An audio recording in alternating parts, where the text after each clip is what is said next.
Thank you very much for this opportunity to address the students of the National Law University. Law is actually the peaceful way to fight a war, which instead of using weapons. And therefore, it's something to be proud of if you become lawyers in this country. On today's topic, my thesis is that the Indian state, which is embodied in the Constitution, its making and interpretation has the ambience of what we call as Hindutva.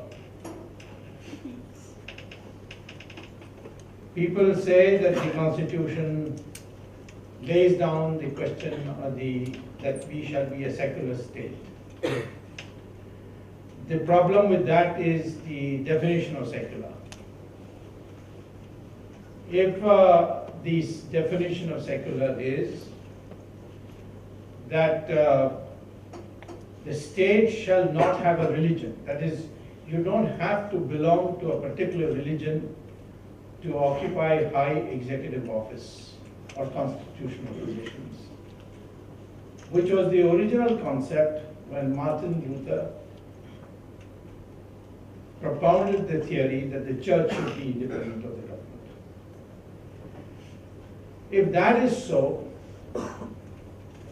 no Hindu kingdom in the entire civilization of India or civilizational history has ever required that. Of course, for most periods, we had 100% Hindu population.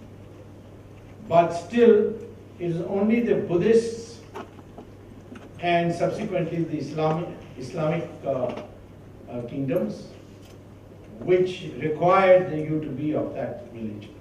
There was no formal statement as far as any of the Hindu kingdoms that you have to belong to Hindu religion. Because the concept of Hindu religion was based on what is called as diversity of thought. Hindu religion does not have a prophet. Hindu religion doesn't have a book. Hindu religion doesn't have a church or a Makkah. Hindu religion is not of one theology. It has a variety of theologies with a common basis, definitely. There is a common basis, and the basis includes that you can achieve God in this life, which other religions do not accept. They say only after you die you can meet God. But in Hindu religion, you can meet God in this life, provided you follow the discipline. Similarly, Hindu religion is the only religion which says all religions lead to God. It doesn't say all religions are equal, but it says that all religions lead to God. I can come to your National Law University by metro. I can come by car, I can come by bullock cart. There are various ways, they're all, the road is charted, so I reach here. But it is done by different methods. The same way, Hindu religion believes that there are many paths to God, but all of them do lead to God. So therefore, the concept of secularism has been built into Hindu religion. I have to give you this background because some of these terms are used so loosely that I have to make clear within what definition I am speaking. In this country, there have been minorities who have come to seek refuge. The first came the Parsis, the Zoroastrians. Islam took over Iran. There was persecution. They came to India. We received them. We built their fire temples. They became part of a society, and they are today indistinguishable for the rest of the society. The Jews came after persecution worldwide. They came to India. The Hindus built the synagogues for them in Kochi, Bombay. And when Israel was created, most of the Jews left for Israel. But the Israeli parliament passed a resolution saying, thank you, India, you are the only country where the Jews were not persecuted. Even Islam originally came through the Arabs in Kerala.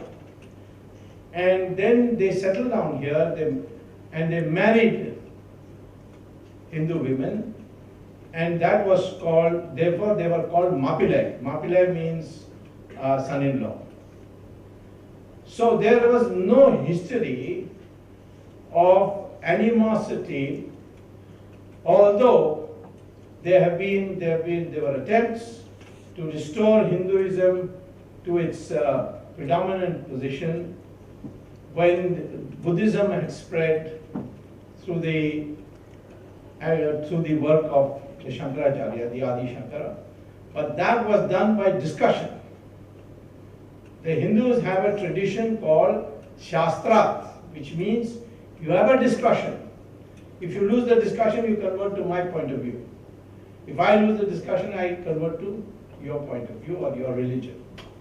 And the Shankaracharya started from Kerala and all the way to Kashmir, and he converted people back to Hinduism. And then he modified the Buddhist concept to such an extent that Mahayana Buddhism, which came out of Hinayana, became almost indistinguishable from Buddhism. And today we regard Buddha as a 10th avatar or an avatar of Vishnu. So this, all these religions that we have in India are, except for Christianity and Islam, were born in India. And we regard them as reform movements. Although they are separate religions, Sikhism is a separate religion, so is Buddhism, Jainism, but we do not treat them differently. We consider them as part of the overall Hindu fraternity. Now, what is this Hindutva? It has been demonized so much that people are afraid to say, I believe in Hindutva. It's actually a code of ethics, it's not religion. Hindutva translated into English means Hindu-ness, the quality of being a Hindu. And that is a code of ethics. Relationship between father and son, father and daughter, mother and son, mother and daughter, husband and wife, father and grandfather. These relationships, which you can see on this card, is Hindutva. It is the Hinduness. You will not find this kind of relationship in the West, for example. Similarly, Hindutva means to place the value, the highest value to sacrifice. When I first went as a student to Harvard, I had to get my PhD to begin with. Later on, I became a professor there. My classmate asked me, can you explain to me why Indian people accepted Mahatma Gandhi as their leader? So I said, well, I'm a bit puzzled by your question. Could you explain why you are asking me this question? He said, because Mahatma Gandhi was not properly dressed. How can you accept a leader who is not properly dressed? Yes, it's a fact that Mahatma Gandhi just had a piece of loin cloth and he walked around, and that's why Churchill used to call him a half-naked fakir. So I asked him, in your country, does the leader have to be very well dressed? He said, yes. He must have the best suit, the best tie, the best coat. His shoes should be shining. In fact, he gave me the example that there was a debate between John Kennedy and Nixon lost because he forgot to shave. something which in India you would not think twice. Similarly, the religious leaders also are very well dressed. To take the Pope, you will never see him in anything but satin gown with diamond, ruby, sapphire necklaces. His cap there will be full of studded with jewels. Whereas you see our sadhus, our spiritual leaders, they just have a bhagwa kapra to surround them, even if they are very well placed materially. Ramdev, for example, you can see him, he's a yoga guru. He goes even to the Buckingham Palace half naked, and there's something that he will do. We venerate such people. So the highest form of the highest position in society you occupied when you gave up everything. This is something peculiar to Hindutva. Now, that is why in 1996, Volume 1, SEC 169, the Supreme Court said that Hindutva is not a religious term. It represents a social order. It represents a code of ethics. And it was nothing wrong in saying for then the person who had come and appealed, because the Bombay High Court had found him guilty of making a communal speech when he said, that is Manoj Joshi, he had made a speech saying that Shiv Sena, BJP is going to win the elections and the first Hindu state will come into being in Maharashtra. So somebody went and filed this as appeal to religion. The Bombay High Court found him guilty, and he came and appealed to the Supreme Court, and the Supreme Court said, set aside the Bombay judgment and said that merely to say that a Hindu state is not an appeal to religious, for votes for religious purposes. It is an opinion that you are expressing as to what would happen. And therefore, the Hindu is a way of life, it's not a religion. There are many theologies embedded in it and so on. The first authoritative statement based on an analysis of the Constitution, he said that an Indian state is the same thing as a Hindu state. Now, when the Constitution was being debated and finally it was created, we find that every institution had a motto. And each of these mottos are from our Vedas, Upanishads, and so on. And they adorn these institutions when you see them. Court Parliament, it says, Aham Nija, Paraveti, Ganana Lagu Chetasam, Udara Charitanam Vasudeva Kutubaka. That is, don't be small-minded that this is mine and this is yours. Regard the whole world as yours. This is written as you enter the Central Hall of Parliament in Parliament.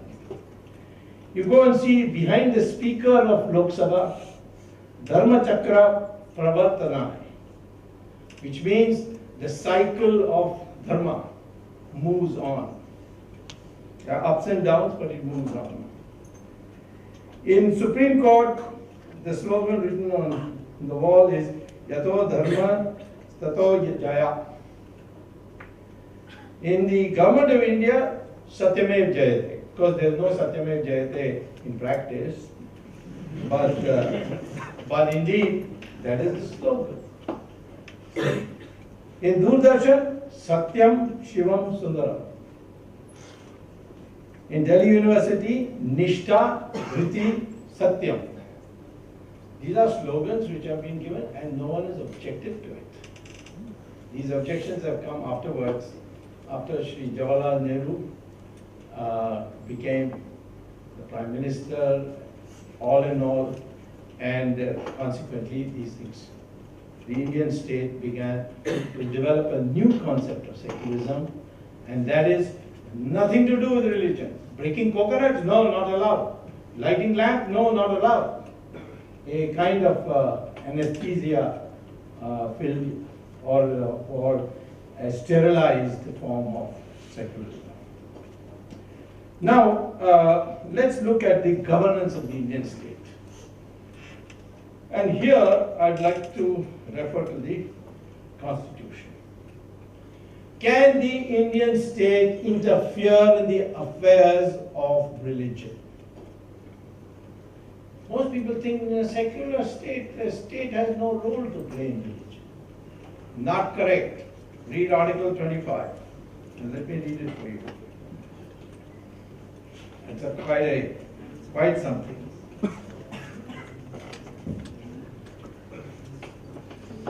Article 25 is a fundamental right. Freedom of conscience and free profession, practice and propagation of religion. What it says? Subject to public order, morality and health, and to other provisions of this part of fundamental rights, all persons are equally entitled to freedom of conscience and the right to freely profess, practice and propagate religion. Now what does it say? Subject to public order, morality and health. In other words, I can interfere in religious affairs if I felt it was against morality, if I felt it was causing public disorder, or it was not conducive to health. Supposing somebody says that I believe in human sacrifice, can the state interfere? Of course it can. Why? Because it affects the health of the person who is being sacrificed. He will be no more. Similarly, if you say my health requires that I should, my religion requires that I should regularly beat my wife, can the state intervene? Of course, the morality question. So, the state has the power to interfere in the religious affairs of any religion if any of these three things are violated. Let no one think that, we cannot intervene in many of the common concepts that we accept. For example, gender equality. The Supreme Court was in 1977 asked, do I have a right to convert? Because the Christian missionaries had come in big way, and they come from abroad, well armed with a lot of money, and they started converting people to Christianity in a number of states. So this matter went to the Supreme Court. A constitutional bench sat over it. It's called the Stanislaw Judgment of 1977. And what does it say? You have a right to profess religion, but you do not have a right to convert if it violates public order, morality, or health. And therefore, if you induce somebody to convert, for instance, you say, you become a Christian, I'll get you a scholarship to America. You cannot. It's against the law. And many states have enacted statutes to say that if you do it, it's a criminal offense. Orissa, Madhya Pradesh, Himachal, there are a number of states which have done it. And therefore, when you are asking this question, religion in the Indian state, it is not Saffron way, where when we say that Hindus, the Saffron way, the Hindus say all religions lead to God, there's no need to convert. You want to be a Hindu? No ceremony. Just say I'm Hindu, tomorrow you're a Hindu. That is the Hindu way. And the Constitution supports that. If somebody says that, no problem. But if you induce that person to convert, which the missionaries were doing, then it is against the Constitution. You don't have a constitutional right. So this is the first part. At the same time, it says, Article 26, subject to public order, morality and health, every religious denomination or any section thereof shall have the right to establish and maintain institutions for religious and charitable purposes, manage their own affairs in matters of religion, own and acquire and immovable property, and administer the property such according to law. Now, does that mean that if I start a temple, I can do what I like with the money that people donate? No. It has to be managed.